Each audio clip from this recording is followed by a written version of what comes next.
ہمارے ہاں نا کچھ لوگ تو تباً سخت ہیں، اللہ معاف فرمائے، اور کچھ رد عمل کے طور پر سخت ہو گئے۔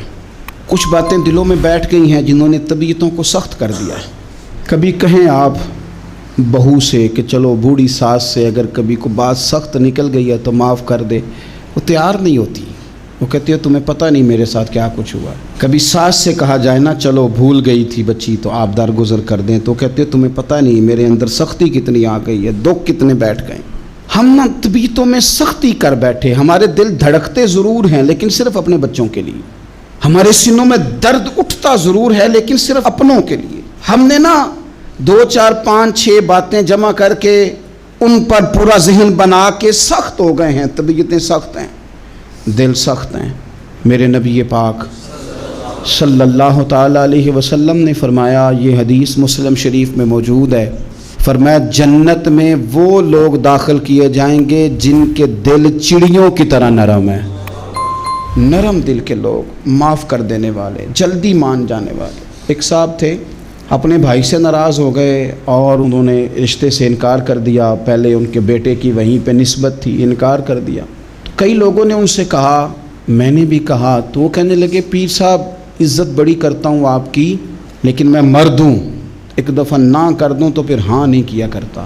تو میں نے اس صاحب سے کہا، میں نے کہا یوں نہ کر، اگر صبح قیامت تیرے بارے میں کوئی سخت فیصلہ آ جائے اور رب کو منانا ہو کسی مقام پر تو کیا کہے گا؟ بہانے بنا بنا کے ہم سخت ہو گئے، دل اتنے سخت پتھر کر لیے، میں فلاں ہوتا ہوں جی، میں نہیں دوبارہ کسی کی سنتا۔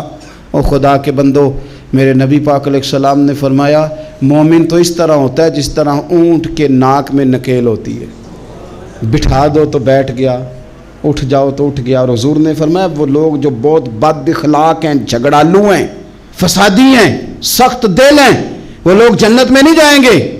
جو جھگڑے کرتے پھرتے ہیں جھگڑالو لوگ ہیں۔ عزیز دوستو، اپنی زندگی کے اندر طبیعت میں نرمی، اگر طبیعت نرم ہو گئی نا جی، مزاج میں نرمی آ گئی، تو پھر آپ محسوس کریں گے کہ آپ معاف کرتے بھی جلدی ہیں اور معافی دیتے بھی جلدی ہیں۔ پھر آپ کے تعلقات بچیں گے، آپ کی نسبتیں بچیں گی، آپ کے بہت سارے رشتوں میں قربت آئے گی، ٹوٹیں گے نہیں۔ ایک تو دل نرم کریں، کسی شخص کے بارے میں دل میں کوئی بات ہے تو اسے معاف کریں اور معافی دیں۔ کچھ لوگ بالکل ٹھیک ٹھاک ہوتے ہیں، کوئی ناراضگی نہیں ہوتی، لیکن آپ نے بچی کی شادی کا کارڈ دیا نہیں تو فوراً ناراض ہو جاتے ہیں، اور پھر آپ سمجھا رہے ہیں، قائل کر رہے ہیں، وہ تیار ہی نہیں ہے قائل ہونے کو۔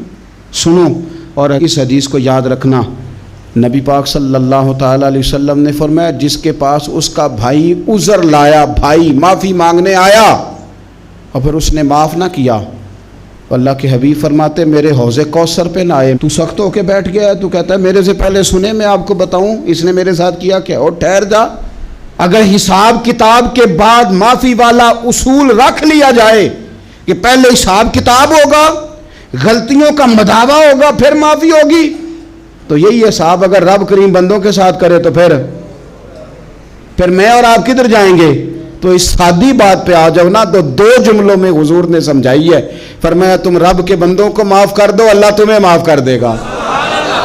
رمضان المبارک کے تشریف لانے سے پہلے اپنی طبیعت کے اندر ایسا ذوق لائیں، ایسی طبیعت لائیں کہ ہم نے معافی دینی بھی ہے اور معافی لینی بھی ہے۔